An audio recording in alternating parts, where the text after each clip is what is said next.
राजस्थान में होने वाले निकाय और पंचायत चुनाव सिर्फ चुनाव नहीं है, इन्हें 2028 की सत्ता का सेमीफाइनल भी कहा जाए तो गलत नहीं होगा, क्योंकि इन चुनावों में जो पार्टी बढ़त बनाएगी उसके लिए 2028 का विधानसभा चुनाव लड़ना थोड़ा आसान हो जाएगा।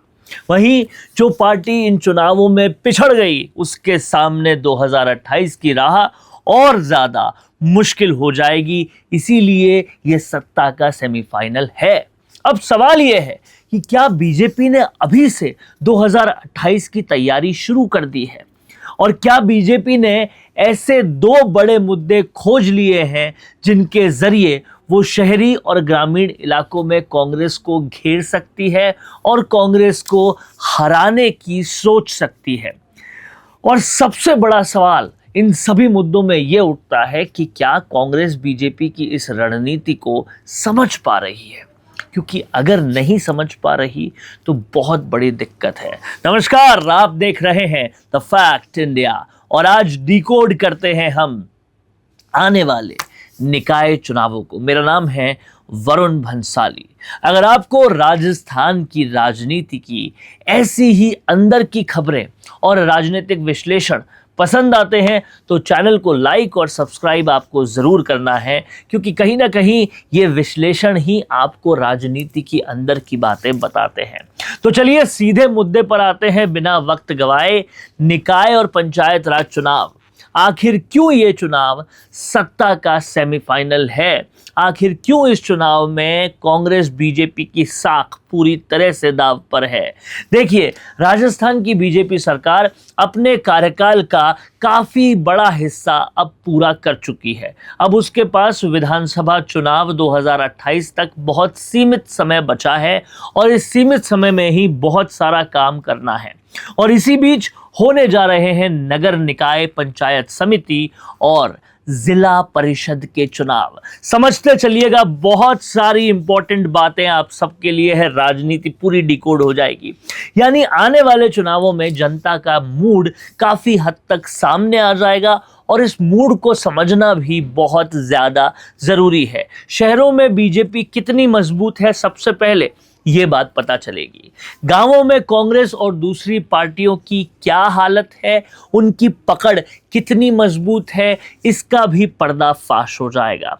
और कौन सा मुद्दा वोटरों को सबसे ज्यादा प्रभावित कर रहा है, अट्रैक्ट कर रहा है, ये भी इन निकाय, पंचायत राज और जिला परिषद के चुनाव में पता चल जाएगा। और सबसे बड़ी बात, राजस्थान का वोटर अगले विधानसभा चुनाव के लिए किस दिशा में जाता हुआ दिखाई दे रहा है, वो दिशा साफ साफ बिना किसी धुंधलेपन के पता चल जाएगी। और इसीलिए इन चुनावों को 2028 का सेमीफाइनल कहा जा रहा है। अब इसे डिकोड करते हैं, पोस्टमार्टम करते हैं, ताकि आप समझें। 309 निकाय प्रमुखों के लिए आरक्षण की प्रक्रिया अब पूरी हो चुकी है। जिला प्रमुख और प्रधान पदों का आरक्षण भी अब सामने आ चुका है। और ये आरक्षण सामने आने के बाद बहुत सारी तस्वीरें साफ हुई है। अब चुनावी तस्वीर और भी धीरे धीरे साफ होती जा रही है। ये तस्वीरें जो है वो आने वाले चुनाव के लिए बेहद ज़रूरी है। कांग्रेस की तरफ से ये दावा है अब कि बीजेपी का वो सुपड़ा साफ कर देगी, बीजेपी को ख़त्म कर देगी। बीजेपी की तरफ से भले ही ऐसा कोई भी बड़ा दावा अभी नहीं किया जा रहा है, लेकिन राजनीतिक तौर पर उसकी तैयारी ज़रूर दिखाई दे रही है। और इस तैयारी को कांग्रेस समेत आरएलपी और बाकी सारे दलों को समझना होगा। और यहीं से कहानी और दिलचस्प हो रही है। उस दिलचस्प कहानी को पूरा इस वीडियो में हम डिकोड करते हैं। बीजेपी की पहली बड़ी चाल क्या है?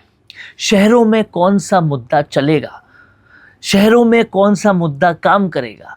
राजस्थान में बीजेपी की पकड़ लंबे समय से शहरी इलाकों में मजबूत मानी जाती है और इन शहरी इलाकों में ही बीजेपी को पछाड़ना थोड़ा मुश्किल है। ऐसे में इस बार बीजेपी के सामने कुछ चुनौतियां हैं और उन चुनौतियों को समझना बहुत ज़रूरी है। ये जो चैलेंजेस हैं उन्हें दूसरे दलों को समझना बहुत ज़रूरी है। खासतौर पर सामान्य वर्ग से जुड़े कुछ मुद्दे जो हैं, जनरल कास्ट से जुड़े कुछ मुद्दे जो हैं, वो बीजेपी के लिए बहुत बड़ा चैलेंज है। यूजीसी एक्ट को लेकर विरोध, ईडब्ल्यूएस आरक्षण की मांग और इन मुद्दों पर तमाम सारी जनता की बीजेपी से नाराज़गी। अब सवाल ये है कि अगर ये नाराज़गी चुनाव तक बनी रहती है तो फिर इसका नुकसान बीजेपी को हो सकता है और बड़ा नुकसान हो सकता है। इस नुकसान को समझना होगा। राजनीति में यहीं से रणनीति शुरू हो जाती है और यही रणनीति जो है वो काफ़ी कुछ बता कर जाती है। और बीजेपी ने जिस मुद्दे को आगे बढ़ाने की तैयारी की है वो मुद्दा समझने की बहुत ज़्यादा ज़रूरी है और वो मुद्दा है यूसीसी यानी कि समान नागरिक संहिता। और बीजेपी का यही खतरनाक फॉर्मूला जो है वो कहीं ना कहीं चुनाव पलट सकता है। राजस्थान कैबिनेट की बैठक में यूसीसी को मंजूरी दिए जाने के बाद अब इस मुद्दे पर राजनीति और तेज होने की पूरी संभावना है। विधानसभा सत्र में इस पर बिल आने की संभावना है और बिल अगर आता है तो उस पर चर्चा होगी। और कहीं ना कहीं डोटासरा ये इल्ज़ाम पहले से लगा चुके हैं कि यूसीसी के बहाने ये सब कुछ भूल जाने की कोशिश करेंगे। अब बीजेपी के लिए ये सिर्फ कानून का मुद्दा नहीं है या चुनावी रणनीति का हिस्सा पूरी तरह से ये बन चुका है। यही सबसे बड़ा सवाल है और इसी सवाल पर हर किसी को बहुत सारी समझ रखनी ज़रूरी है, क्योंकि अगर यूसीसी चुनावी मुद्दा बन जाता है तो चुनाव की पूरी दिशा अब बदल जाएगी और ये बदलती हुई दिशा बहुत कुछ कह सकती है। बीजेपी इसे अपने समर्थक वर्ग के बीच एक बड़ा राजनीतिक मुद्दा बनाएगी, राजनीतिक मुद्दा बना के पेश करेगी और जो नाराज़गी यूजीसी या दूसरे कानूनों से थी वो भी इससे ख़त्म हो सकती है। वहीं कांग्रेस इसका विरोध करती है तो बीजेपी के पास कांग्रेस पर हमला करने का एक और बड़ा मुद्दा आ जाएगा। यानी जिन मुद्दों पर बीजेपी के खिलाफ नाराज़गी दिखाई दे रही है उन मुद्दों की जगह चुनावी चर्चा कहीं और मोड़ दी जाएगी, कहीं और शिफ्ट हो सकती है और इसकी शिफ्टिंग होते ही माहौल बदल सकता है। और यही बीजेपी की पहली बड़ी राजनीतिक चाल है और इस चाल को अगर कोई नहीं समझा तो फिर सब कुछ बेहाल है। लेकिन कांग्रेस के सामने भी एक बड़ा मौका है और वो मौका बहुत बड़ा है। अगर कांग्रेस यूसीसी के मुद्दे पर सिर्फ विरोध करने की बजाय जनता के सामने कोई मजबूत राजनीतिक नैरेटिव रखे तो बीजेपी की रणनीति जो है वो उतनी प्रभावी नहीं होगी। ये कांग्रेस को समझना होगा और कहीं ना कहीं उसी तरह से काम करना होगा। यानी शहरों में मुकाबला सिर्फ बीजेपी बनाम कांग्रेस अब नहीं रहेगा, ये मुकाबला और भी ज़्यादा दिलचस्प होगा और ये जो मुकाबला होने वाला है वो मुकाबला होगा कौन जनता का मुद्दा सही तरीके से जनता तक पहुंचाता है, इस बात का मुकाबला। और कहीं ना कहीं अब गांव की अगर बारी है और यहाँ कहानी बहुत अलग है तो गांव की कहानी भी थोड़ी सी समझते हैं, क्योंकि पंचायत चुनाव और आगे के चुनाव यहाँ पर भी हैं। शहरों में बीजेपी की पकड़ मजबूत मानी जाती है, ये बात ठीक है, लेकिन पंचायत चुनावों की तस्वीर हमें बिल्कुल भी ऐसा नहीं कहती है और वहाँ पर बातें पूरी दूसरी है। गांवों में कांग्रेस और दूसरी क्षेत्रीय पार्टियां जो हैं उनकी अपनी बहुत मजबूत पकड़ है और वहाँ चुनौती बड़ी बीजेपी के लिए है और ये चुनौती से वो कैसे निपटेगी ये वाकई बड़ा सवाल है। और यही वजह है कि बीजेपी के लिए पंचायत चुनाव आसान नहीं होने वाले हैं। इसमें कौन सा फॉर्मूला काम करेगा ये बीजेपी को समझना होगा। राजस्थान में 457 पंचायत समितियों के प्रधान और 41 ज़िलों में ज़िला प्रमुखों के चुनाव होने हैं, ये सब चुने जाने हैं। अब ग्रामीण राजस्थान में एक बड़ा राजनीतिक मुकाबला होने वाला है और इसके लिए तैयारी दोनों तरफ से तेज़ होनी पड़ेगी। अब बीजेपी यहाँ कौन सा मुद्दा लेकर जाती है, कौन सा मुद्दा लेकर जाएगी, गांव वालों को कैसे मनाएगी, ये सबसे बड़ा सवाल है। यहीं पर सामने जो आता है वही सबसे बड़ा दूसरा मुद्दा है और उस मुद्दे को भी समझना बहुत ज़्यादा ज़रूरी है, क्योंकि ये बीजेपी की तैयारी का पार्ट 2 है। वो है ओबीसी यानी कि अदर बैकवर्ड क्लासेस। ओबीसी से जुड़े जातिगत आंकड़ों और वर्गीकरण को लेकर काफ़ी ज़्यादा चर्चा हो रही है और इस चर्चा पर बीजेपी जो है वो कहीं ना कहीं बड़ी चुनौती लेकर आएगी। रिपोर्ट को लेकर जो जानकारी सामने आ रही है उसने ओबीसी समाज के अंदर भी अलग अलग राजनीतिक समीकरणों की चर्चा शुरू हो गई है और ये चर्चा बड़ी चैलेंज और बड़ी चुनौती के रूप में सामने आ रही है। अब बीजेपी की रणनीति क्या हो सकती है, कैसे होगी, ये देखने वाली बात होगी, क्योंकि इसका विरोध डोटासरा समेत दूसरे नेता शुरू कर चुके हैं।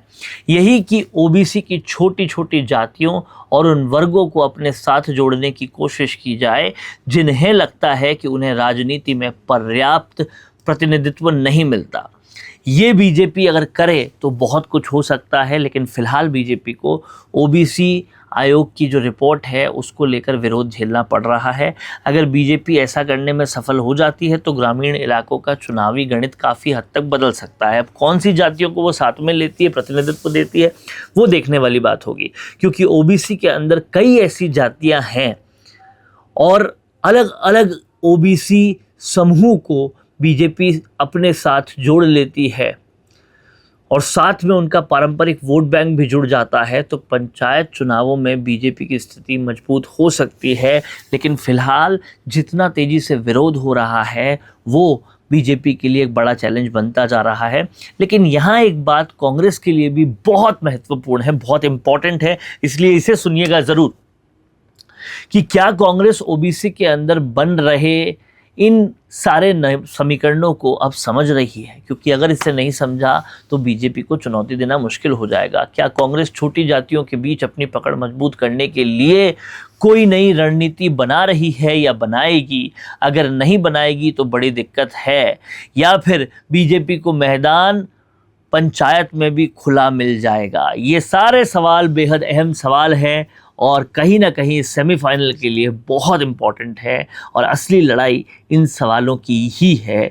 देखिए, चुनाव सिर्फ भाषणों से नहीं जीते जाते, इस बात को दोनों पार्टियों को समझना होगा।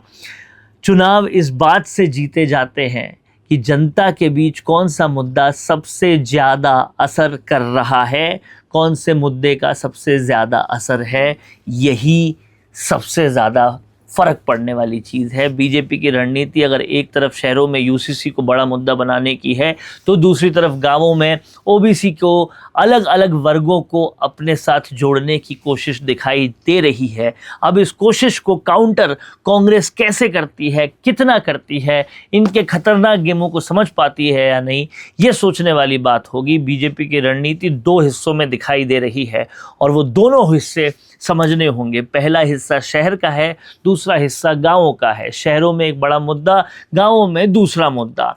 अब इन मुद्दों को लेकर कांग्रेस कितना ज़्यादा सजग होती है, कांग्रेस के पास क्या है, उसे ये पता करना पड़ेगा, नहीं तो मामला बिखर जाएगा। कांग्रेस प्रदेश अध्यक्ष गोविंद सिंह डोटासरा पहले ही बीजेपी को चुनावों में चुनौती देने की बात कह चुके हैं और अब वो ओबीसी वाला मुद्दा उठा रहे हैं, सुपड़ा साफ करने तक का वो दावा कर चुके हैं। देखना ये होगा कि ये सारा काम कैसे और किस तरह से होता है, क्योंकि दावा करना अलग बात है और चुनावी रणनीति बनाना अलग।